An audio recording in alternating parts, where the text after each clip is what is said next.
60 డేస్‌లో job switch అవ్వటం. అది కూడా నాకు ఏమాత్రం నాలెడ్జ్ లేని డెవాప్స్ టెక్నాలజీని నేర్చుకొని. ఈ ఛాలెంజ్‌లో ఈరోజు డే 2.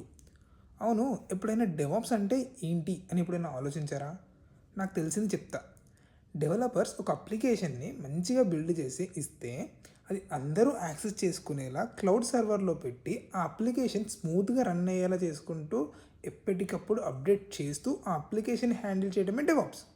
ఈ ప్రాసెస్ అంతా 8 స్టేజెస్లో ఒక లూప్లో జరుగుతుంది. అవి plan, code, build, test, release, deploy, operate, monitor. ఈ లూప్నే మనం డెవాప్స్ లైఫ్ సైకిల్ అంటాం. డెవలప్డ్ కోడ్ని క్లౌడ్ సర్వర్లో పెడతామని చెప్పాను కదా. ఆ cloud server providers Amazon, Microsoft, Google ఇంకా ఉన్నారు. బట్ నాకు కన్వీనియన్స్గా, ఈజీగా ఉంటుంది అని ఏడబ్ల్యూఎస్ క్లౌడ్ని నేర్చుకుంటున్నా. అమెజాన్ వెబ్ సర్వీసెస్ ద్వారా మీకు అవసరమైన కంప్యూటింగ్ పవర్, స్టోరేజ్, డేటాబేస్ లాంటి రిసోర్స్ని ఇంటర్నెట్ యూజ్ చేసి ఆన్ డిమాండ్గా యూజ్ చేసుకోవచ్చు. ఇది ఎలా పనిచేస్తుంది అంటే, ఈడబ్ల్యూఎస్ వరల్డ్ వైడ్గా డేటా సెంటర్స్ని రీజియన్స్ అవైలబిలిటీ జోన్స్గా ఏర్పాటు చేసింది.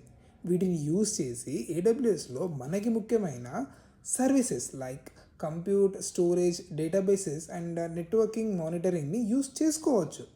దీనివల్ల అప్లికేషన్ బెనిఫిట్స్ ఏంటి అంటే, scalability, security, reliability, cost efficient and global reach, wide service portfolio అనేవి మన బెనిఫిట్స్. సింపుల్గా ఏడబ్ల్యూఎస్ అంటే అమెజాన్ ఇచ్చే online super computer and storage సర్వర్స్ని కొనక్కర్లేదు, maintenance చేయక్కర్లేదు. ఇంటర్నెట్ ద్వారా మీ అప్లికేషన్స్ని, వెబ్సైట్, డేటా అన్నింటినీ క్లౌడ్పై రన్ చేయొచ్చు.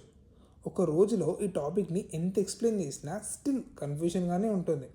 అందుకే అందరికీ సింపుల్గా అర్థమయ్యేలా విత్ ఇంటర్వ్యూ క్రాక్ చేసే క్వశ్చన్ అండ్ ఆన్సర్స్తో ఒక వెబ్సైట్లో క్లియర్గా ఎక్స్ప్లెయిన్ చేశా.